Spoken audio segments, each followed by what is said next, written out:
Welcome to Prep Talk, your new favorite sports podcast. We prepare food for every meal and every matchup. I'm your host, Chef Seymour, serving up hot plates and even hotter takes from the field, the court, and the diamond. Let's get into it and let's cook. And on today's episode, I'll be discussing my top 15 teams for the upcoming college football season, as well as some early game predictions. And in preparation for today's episode, one food that came to mind as it relates to college football and all the excitement that the season brings was hot wings. So today, I'll be showing you how to make some hot wings. Let's get into it. Let's start off today's episode with something I like to call an appetizer segment.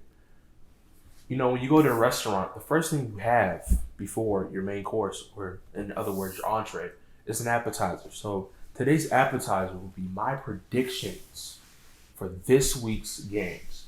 And starting it off, we have a conference matchup between some rivals in this conference. Big 12 conference game right here. We have number 22, Iowa State, against number 17, Kansas State, in Ireland to kick off the college football season. I really couldn't think of a better way to kick off the college football season than internationally, so that's really great. But my prediction for this game is that Iowa State will upset Kansas State in Ireland. When I look at both rosters, when I look at both teams, I think both teams match up pretty evenly. But I think Iowa State will edge out a win against Kansas State in Ireland. I think it'll be a dogfight of a game. It's going to be really tough, back-to-back game. But ultimately, in the end, I'm going to give the win to Iowa State.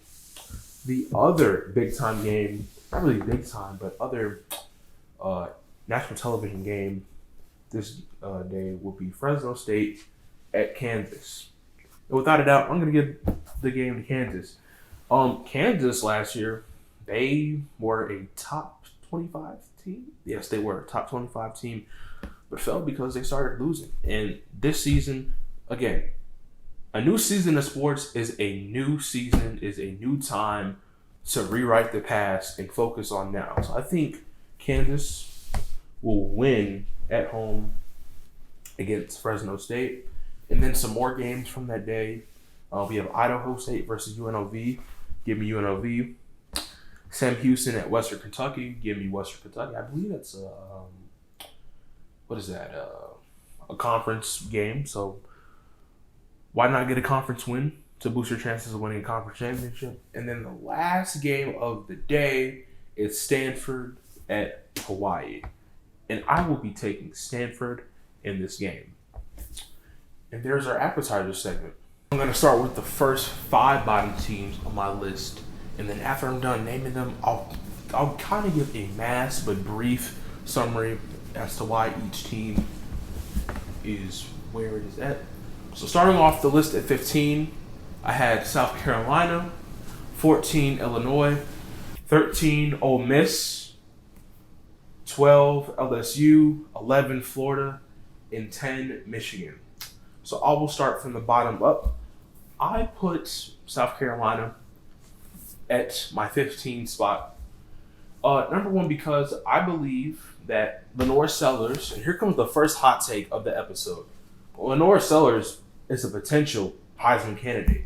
Last year, he showed flashes, but he also had some things he had to fix. He had a really huge turnover problem, and I believe over the course of the offseason, just getting the chemistry with his offense, his revamped offense. Also with this revamped offense, they've recruited and gotten a lot of O-line pieces to protect Lenore Sellers. Because if you're not familiar with this game, Lenore Sellers is he's a dual threat quarterback. He can throw, but he can also run, and he can take it to the house. He can make a house call. But Lenore Sellers is the key factor to the success of the Gamecocks. And he can't do it without receivers like Nick Harbor. And if you're not familiar with Nick Harbor, he is a 6'6" receiver who has tremendous speed. Who last year we saw some flashes in games, but this year Nick Harbor gets a more open role and more. What was the word? What is the word I'm looking for? He gets his role increased. There we go. A more increased role in this Gamecocks offense. So it all starts, of course, it starts with the quarterback. And Lenore Sellers is a hell of a quarterback. He has the talent. He possesses a lot of skills. So if Lenore Sellers in this offense can get to clicking, as long as it's good defense, because you even have Dylan Stewart on the side of the ball with players like Judge Collier and Jalen Kilgore. If the Gamecocks can be fundamentally sound on both sides of the ball, I don't see why not. They couldn't be a top 15 team. Moving all over to 14, the Illinois Fighting Illini. Big piece here for me is coaching. Brett Bielema, in my opinion, is a great coach. Probably one of the best coaches in the game right now. He's really a player's coach. He's an all-around great coach, and he's really built this Illinois program back up because over the last couple of years, the Illinois football has been up and down. It hasn't been really consistent. But over the last 2 seasons, it's been really consistently well. And I believe Coach Bielema and the rest of the Illini team, they're tired of being overlooked in this Big Ten with, sharing a conference with the Ohio States, the Penn States, the Oregons, and even the Michigans. I believe Illinois proves a lot of doubters wrong and wins a lot of big games that most people don't think they can win. So I think, like South Carolina, if they can be fundamentally sound on both sides of the ball, and I forgot to mention some of these players. They have Luke Altmaier, who we saw is a great passer last year, and he took his game to new heights in the offseason, It was kind of speculated that he wasn't going to come back, but he chose to come back. And that means he sees something in this offense as the quarterback. He sees something. He sees the potential that this team could potentially go far and be a force to be reckoned with, not only in the Big Ten, but in college football as a whole. He has some returning running backs, some returning receivers, some old linemen. And then on the defensive side of the ball, Illinois has also had a really good defense. Their defense has never been horrible. The defense has always been middle of the pack or maybe near the top. What Illinois did this year to revamp the team as a whole, they attacked a lot of receivers, not only in the transfer portal, but in the recruiting pool as a whole. So Luke Altmaier gets a retooled receiving core. So again, the offense is unlocked, and the offense is just increased with the amount of effort that Illinois put into being better this season. So with that being said, they're at number 14. Then 13 for me is Ole Miss. And it may not make sense to you. It's like, how are they above Illinois or South Carolina? Now, Ole Miss lost a lot of guys to the draft or even to the transfer portal. But again, it's all about how you attack the recruiting pool in the transfer portal to me. They have Austin Simmons at quarterback, who a lot of people, I'm not really familiar with Austin Simmons' game. I'll really have to check up on it. A lot of people, from what I hear, they say Austin Simmons is a great quarterback. And Ole Miss is known for having great quarterbacks. Eli, we go back in the day, Eli Manning to even now, Matt Corral, or more recently, Jackson Dart. So could Austin Simmons be another great Ole Miss quarterback? We'll have to see. He also gets a returning veteran wide receiver in Caden Lee, who's familiar with this offense. And he also gets 3 returning O-line pieces. And again, like Illinois, Ole Miss attacked the recruiting portal to get some receivers, even the transfer portal. They got a well-known name in Winston Watkins and another well-known recruit, Caleb Cunningham. And in the transfer portal, they got a receiver from Oklahoma State, Dezab Striblin. So again, these teams, they're taking the results from last season. It's like, how could we be better? And Lane Kiffin, another great coach. These last 3 teams, they're all coached by really great coaches. And it all starts with coaching, but I really believe that Ole Miss could make some noise in the SEC because they always have. They've always won some games, some big games in the SEC to contend. Now, will they win an SEC title? I'm not sure. I'm not saying that they will, but they'll, again, like these other teams that I've named, they're going to shock a lot of people. Moving on to number 12, another SEC team, LSU. LSU kind of had a down year last year because LSU was known as this big football school, and for them to not necessarily underperform but not live up to the hype or the expectations, it's kind of disappointing. But LSU has a lot of returning key pieces. They have a coach in Brian Kelly, who again, a lot of these teams are coached by great coaches, but commanding that offense is Garrett Nussmeier. Garrett Nussmeier, he showed flashes last year. I mean, his season was good. He could have been better in some aspects, and I believe he will get better because he has his starting receiving core is all returning. He has Chris Hilton Jr., Xavier Thomas, and Aaron Anderson all returning as starters in this receiving core. So the chemistry is already there. So he doesn't have to relearn chemistry. He doesn't really have to learn anything because he's established his chemistry with these receivers already. So LSU is ready to hit the ground running. And they also got Caden Durham at running back, who is very familiar with this offense. He got some playing time last year. And on the defensive side of the ball, LSU really attacked the DB market. I mean, they got a lot of DBs in the transfer portal, and even in recruiting. They retooled this defensive back room, and LSU is, how do I say this? LSU's man on defense is Harold Perkins. He's the leader of this defense. So Harold Perkins has a lot of good teammates at his disposal. And I believe LSU's defense will be a force to be reckoned with in this very competitive SEC conference. Number 11, I have the Florida Gators, another SEC team. If you're getting a theme here, the SEC is a really, really dominant conference, and it shows. DJ Lagway, man, he showed, again, another hot take. He could be a Heisman candidate. Not really a hot take. I just believe it. DJ Lagway could be a Heisman candidate. He showed flashes when Graham Mertz went down. When he stepped in as the starting quarterback, he showed flashes. Everybody was like, who is this kid? Who is this freshman? DJ Lagway plays like he belongs. Like he's a veteran. Like he hasn't learned. Like he plays with no fear. And he also gets a returning receiver in a guy like Eugene Wilson III, who, again, both of these guys are familiar with the offense. Florida has been kind of on a decline over the last couple seasons because even in the COVID 2020 season, even early in 2019, Florida started going on an uphill. But the Florida program has been up and down over the last couple of years. But speaking of the defense, their starting defense is filled with all returning players who are familiar with the defense. And that is huge, especially being in this SEC where most people say the SEC is the next thing to the NFL in the college football world. So to have guys who are familiar with your defense, familiar with the program, that is great. I think we see Florida's defense being scary or being a top defense this year. Let's see. Also in the portal, they attacked and got a lot of receivers. One of their starting receivers is a freshman, Dallas Wilson. Not familiar with his game, but he's worked his way up in the depth chart to be a starting receiver. They also got a lot of D-line and edge help and some DB help. So Florida is at 11 for me.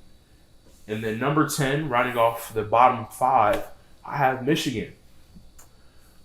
Michigan is always going to be a contender. They're always going to be a good team. Last year, I mean, they didn't have a year they wanted to. They still went to a bowl game, but in standards of Michigan over the last couple of seasons, I would say Michigan didn't have a season that they liked. But they got Bryce Underwood, who was a really highly talented, a 5-star plus recruit in this 2025 class, who was originally committed to LSU but flipped to stay home and go to Michigan to be a part of the Wolverines. So when you have a guy flip his recruitment and want to go to your school, a hometown kid, a home state kid, that's really huge for your program. So it shows that Michigan is really invested in guys. They really invested in wanting to win again. And Bryce Underwood has receivers like Samaj Morgan to work with. And all 5 of the O-linemen, all 5 of Michigan's starting O-line are at least returning starters, or at least familiar with Michigan's offense. So Bryce is going to be relatively protected because the O-linemen know what's going on. And of course, on the defense side of the ball, let's see, Michigan, they got D linemen like Rayshon Benny and Trey Pierce. And then all four of the linebackers are pretty tremendous. Like Ernest Hausman, T.J. Guy, Derek Warren, and J. Sean Barnes. Even at DB, they have Zeke Berry and Tyreek Hill. Like Michigan is, they haven't in standards of. They've won over the last couple of seasons, but they're not where they want to be. Michigan won a national championship not too long ago, and I'm sure they want to get back to that point. And they're going to get to that point. So there's the bottom five. Let's get into the buffalo sauce and the dips. So to make buffalo sauce is quite simple. So you're going to take a bottle of your favorite hot sauce. I'm just going to use the generic red or orange hot sauce. It doesn't really matter. Just your simple hot sauce. You're going to add it to your saucepan. On the bottom.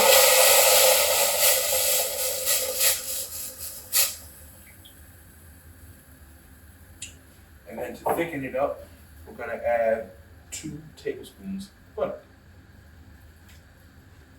Grab my whisk real quick. And to recap the bottom 5 teams, like I said, all bottom 5 teams are coached by really tremendous good coaches who know what it feels like to win. Some have even won national championships. Some are trying to retool the programs, like Brett Bielema is, to have his team, Illinois, Fighting Illini, have more respect in the Big Ten. Because again, some people may overlook them because they're in contention with Ohio State, Michigan, like Penn State, and Oregon. But like I said, I believe that Illinois will win some big games and shock the world and show people and show doubters that they're a top team. And even with South Carolina, I'm not saying South Carolina will win an SEC championship game, but they'll be better. They may have the same win to loss record that they had last year, but they'll be better, fundamentally sound as a team than they were last year. And even with Ole Miss, they lost a lot of guys, like I said. But all these teams, even though I have them at the bottom of my top 15, I know college football rankings only goes to 25. Even though I have them at the bottom 5 on my list, they're going to shock a lot of people, and they're going to make some noise. So as your 2 tablespoons of butter starts to melt, it's going to start to thicken up a little bit. Stir that slowly until the butter is dissolved. Then once the butter is dissolved, you can let that simmer on low for about 5 minutes. Should be thickened up by then. Should be all good there. Now let's get over to making the ranch and the blue cheese. Let's go. And as we continue to talk about my rankings, we're going to also be making some ranch and blue cheese at the same time. So what I did so far is I added 1 spoonful each into each bowl, because that's going to be part of our base. And then we're going to add a spoonful of sour cream each. Probably a little bit more of this one, because the other one I got some part, because we want it to be equal. And then at number 9, we have the Miami Hurricanes. And in the transfer portal, they got none other but Carson Beck. And Carson Beck is a winning and experienced quarterback. He's played in national championship games, conference championship games. Carson Beck has played in all types of games. And this is the perfect quarterback that Miami needs to replace Cam Ward, who had a heck of a season for the Hurricanes last year. He even got him a Heisman vote. So to get a guy like Carson Beck who's coming into this offense, who's experienced in big-time games, big-time situations, is huge. Because we know that Miami lost a bit of their offense to the transfer portal and the draft, because Cam Ward and Xavier Restrepo and Elijah Arroyo and even Damian Martinez went on to go get drafted into the NFL. So to have a guy who's experienced, again, this is like another Cam Ward, but they get a guy who, Cam Ward, he was experienced. We don't know, he never won anything at Washington State, but even better, you get a winning and experienced guy, Carson Beck, who can come over and take this prestigious program to potentially new heights. And also, they're coming off a tremendous 10-3 season. They filled in a lot of spots on the roster in the transfer portal. Continuing on with our blue cheese on our ranch. But my thing is for them, can they compete with Clemson to win the ACC? And can they end off the season strong? Meaning, during the home stretch of the season last year, we saw Miami lose a lot of games where they were up and just couldn't win, especially in that that Georgia Tech game, the Syracuse game, and even in the Pop-Tart Bowl. I mean, although Cam Ward didn't play that much, that's still a game that's on the record for a loss. So if Miami starts off strong, can they finish? Can they continue that strong start all the way to the end? I mean, yeah, they're gonna lose some games, but can they win in the home stretch? And then before we get to number 8, let's continue on with the dressings. What we're gonna do, I'm gonna take a half a teaspoon of garlic powder in our ranch mix.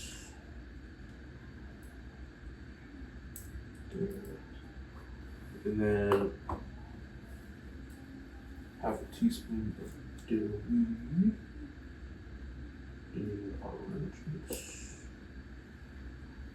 And same thing for the parsley and salt and pepper. We'll get to those shortly.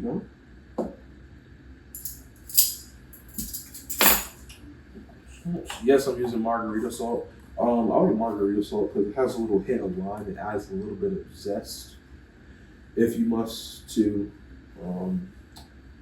any food that you're gonna do. So we're gonna add about 2 pinches to each.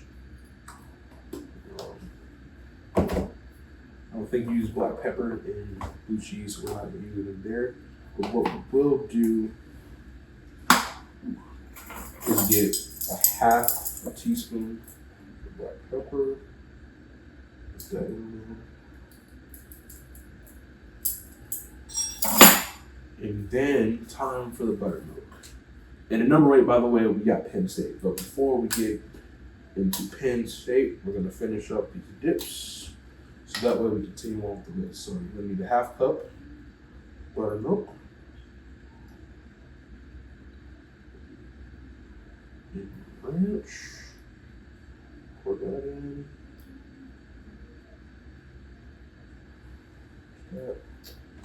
And then, of course, blue cheese is complete with the actual blue cheese. So we have some blue cheese crumbles here, and they're quite chunky and stinky.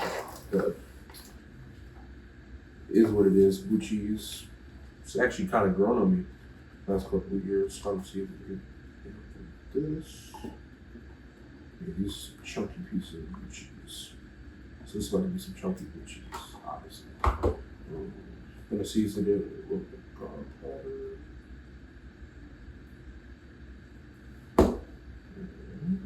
I believe that's it. And we'll add less buttermilk into this one because blue cheese is supposed to be chunkier. There's that. And then what I'll do is I'll wipe off mayonnaise with a paper towel behind the camera.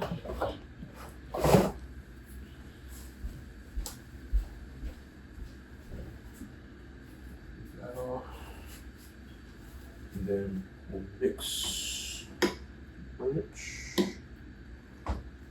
It may not look like much at first, but you just gotta trust the process. Keep mixing. So that's coming together perfectly. Consistency too. Keep mixing that till it feels done. See this tastes. That's good ranch. It's perfect. Set that on the side. And then for this blue cheese.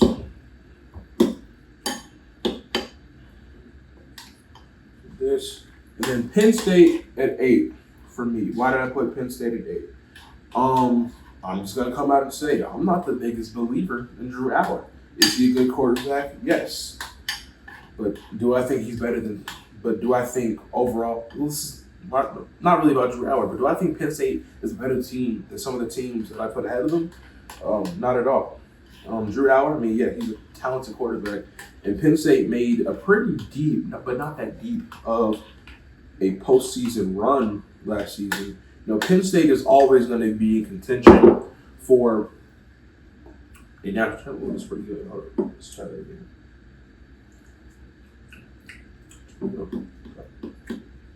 I like that. Cool. Actually, we forgot to add the vinegar for acidity. We'll splash of vinegar in these.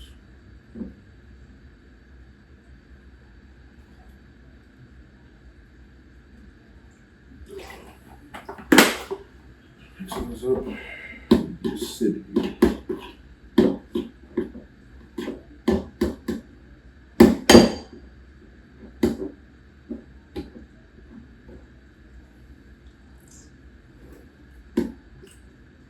That's blue cheese on top.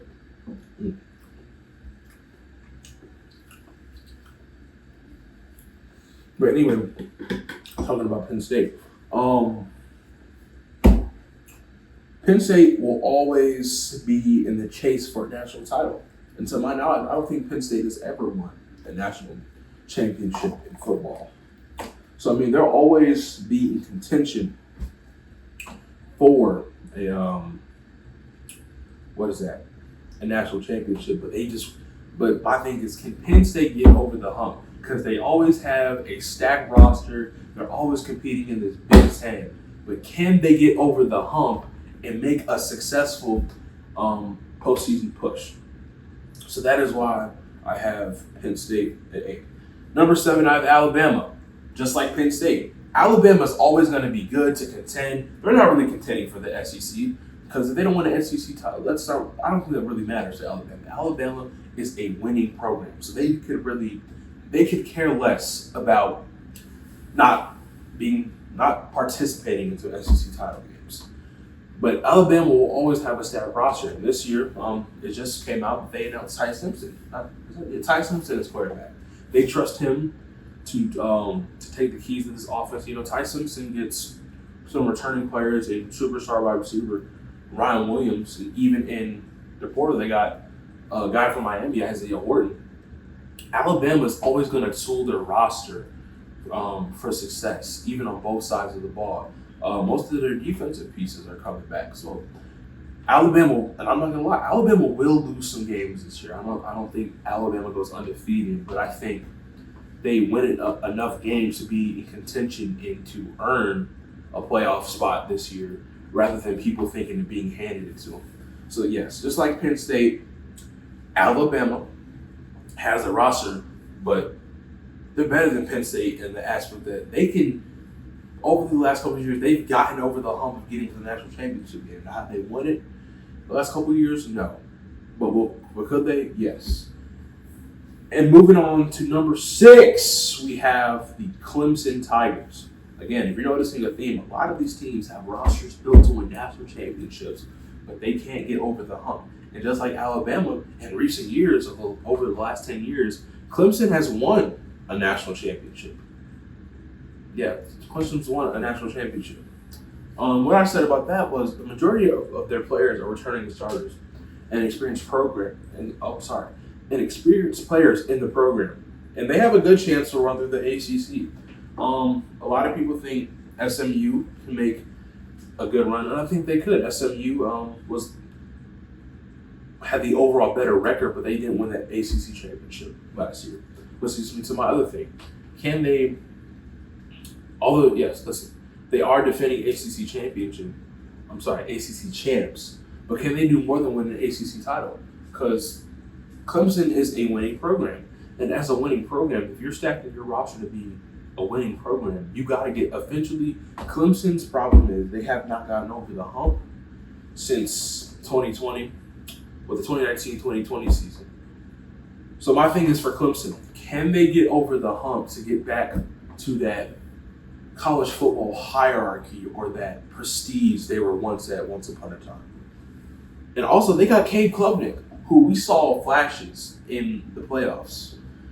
I believe he's out for blood after losing that game to Texas. I believe he's just ready for it. He also gets his 3 receivers to return So he already has the chemistry there. I believe Cade Klubnik, again, not really a hot take. He could be a Heisman candidate too.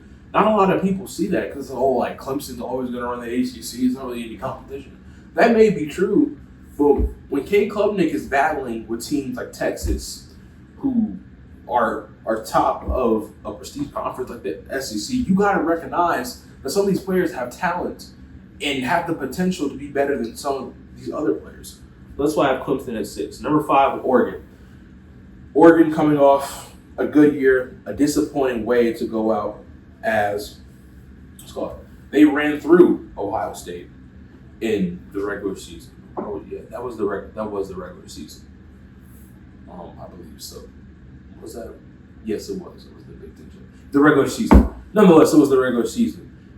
They lose Dylan Gabriel to the NFL draft, and even lost Evan Stewart to injury. But when let's see, I can't even think of anything wise to say. But with Evan Stewart going down, that gives DeCorian Moore, their top recruit, more chances to shine at receiver. And they also have quarterback Dante Moore, who's a sophomore, coming into this Oregon offense. And the way Dan Lanning, who's also a heck of a coach over there, the way he's constructed this team as a whole, more so the offense, Oregon's offense is always going to be good. There's always going to be some type of standout in the Dan Lanning era. Because how long? I don't even know how long he's been there. Dan Lanning has always had a receiver make a name for himself in his offense. So I think that Oregon just got a taste of what it's like to potentially get there because they were number 1 for a lot of weeks at one point last season. So they got a taste of what it's like to be number 1. But again, like these teams below them, can they get over the hump and actually get to a national championship? That's to be determined. Number 4, speaking of getting over the hump to a national championship, Notre Dame, who just came up short and got second place for the season last year. Notre Dame was really close. They were close to winning, but a bad fourth down call lost them the game. Again, Notre Dame scratched the surface of what it's like to win. Notre Dame really impressed me too, because again, Notre Dame, just like Clemson, let's see how many other teams. Clemson, Penn State, Alabama, maybe even Miami, these prestigious teams, but when they don't perform, it's like, what's going on? Like, you're supposed to be this prestige program who's supposed to be good at winning and whatnot. So I think with Notre Dame, they did a great job in their recruiting classes, getting sons of former NFL legends like Jerome Bettis Jr. and I think his name is Larry Fitzgerald's son. Is his name Dylan? I don't even think he might even be this. I don't know if he's this year's. What do you call it? I don't know if he was a part of this year's recruit class. Sorry, but again, they went out and recruited. They got returning guys like Jeremiah Love. I think they still retained Jadarian Prince, 2 good running backs who are familiar with his offense. And Jeremiah Love, tremendous running back, might even be the greatest running back in college football to date right now, for this season, not of all time. But Notre Dame, again, they scratched the surface. They got a taste of what it's like to play in the big game. Shout out to Marcus Freeman after that loss to NIU. Notre Dame went on a tremendous win streak. And again, they just really got to get over like some of these other teams, they must get over the hump and make a strong playoff push. And I know teams are going to lose, of course, but it's all about how you game plan and get to that point. So that is why I have Notre Dame 4 and number 3. This might disappoint some people, but it is what it is. Ohio State. But they have Jeremiah Smith. They just won a national championship. They got some pretty good returning players. That may be true, but with every good Ohio State wide receiver is an even better or same level quarterback. And fortunately, he got drafted to the NFL. And Aaron Noland, who many people thought would be the quarterback of this team, transferred to a team I previously mentioned, South Carolina. So I think it is believed that Julian Sayin is going to be the quarterback for the Buckeyes, but we haven't seen much from Sam. But that's okay because he has a great receiving core in Jeremiah Smith and Carnell Tate, veteran guys who know the offense. So when you have like a top receiver in Jeremiah Smith or reliable receivers like all together, I mean, as a quarterback, you're good. You don't have to do much. But honestly, the only downside to why Ohio State isn't at top of this list, or even at number 2, is because we haven't seen much from Julian State. Now, I know Ohio State's defense is going to be great. You get Caleb Downs, who had a tremendous year last season, returning to this team. But we just don't know how the quarterback play is going to be. And I know that's kind of an unfair judgment, but we really don't know how Julian State is going to play, stepping into his first season as a starter, playing at a heavily contested Big Ten conference that gets better and better, trying to compete with the SEC, which people will say, oh, the Big Ten's better than the SEC because the Big Ten ran through the SEC, which is true in the playoffs. But the SEC will always reign supreme, in my opinion. So, yeah, sorry to disappoint some Ohio State fans out there, but they're number 3. And at number 2, we have the Georgia Bulldogs. And I'm saying this right now. This may be a hot take. Take it as you will. Georgia will make some good noise. They are going to surprise a lot of people, which isn't really a shocker because Georgia is always good every season. But you don't understand. Georgia has revamped this roster to make a deep and potential winning national championship roster. You got Gunnar Stockton. We saw flashes in the playoffs from him when Carson Beck went down. Gunnar Stockton knows what he's doing. Now, granted, he didn't have the best playoff performance, but Gunnar Stockton is familiar with this Georgia offense, and that's great. When you always have a quarterback or any player that has got his playing time in a previous season to him being a starter, that's always great because that means next season he can even elevate his game to be better than what he was. And that's, in this case, for Gunnar Stockton, it's what it is. Gunnar Stockton got a taste. He already knows how the offense runs.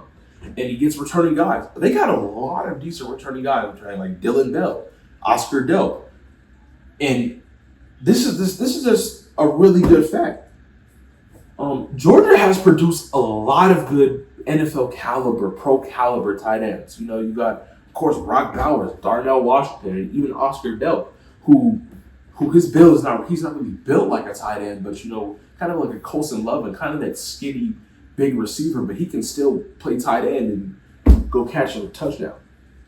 And they got running back Nate Frazier coming back, and even a utility piece like Cass Jones, who can line up out wide or get in the backfield and run one in. They got some returning defense pieces like the leader of the defense, C.J. Allen, Dalen Everett, Jonah Aguero, and then some transfers.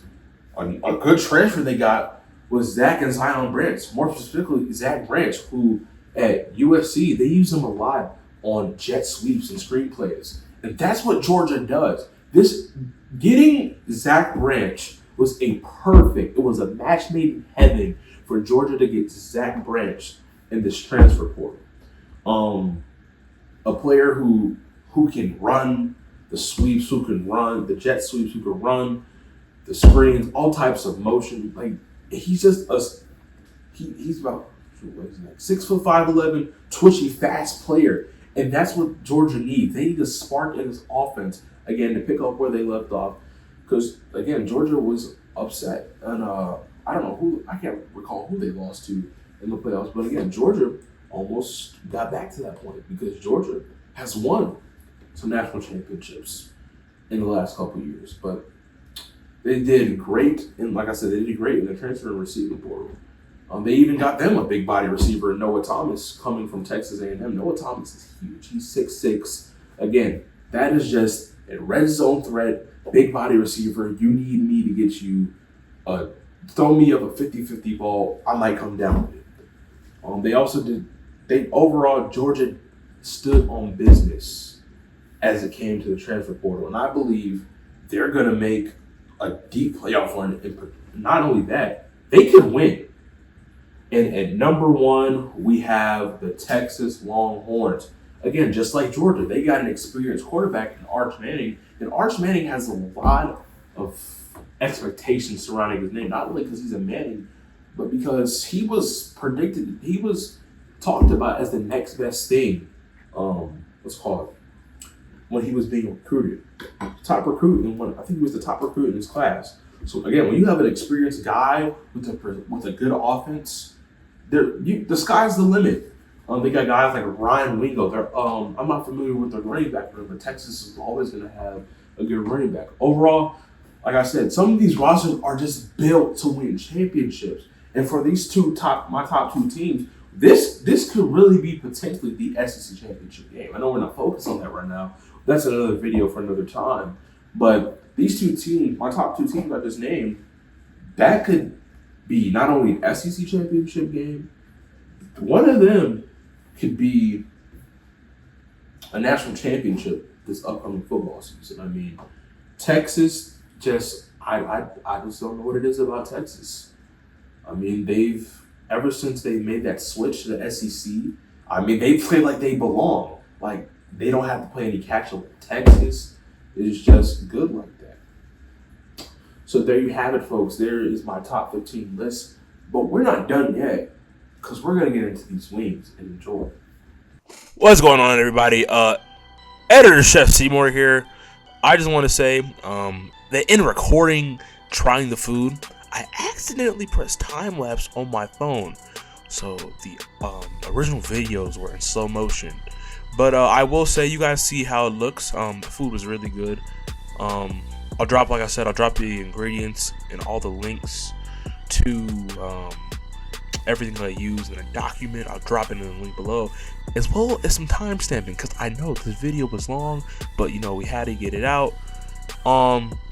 Appreciate y'all for watching. If you made it this far, really appreciate you. Even if you didn't, I still appreciate you for giving me a listen, a view, whatever it may be. Cue the outro. We'll be back next episode. Bye.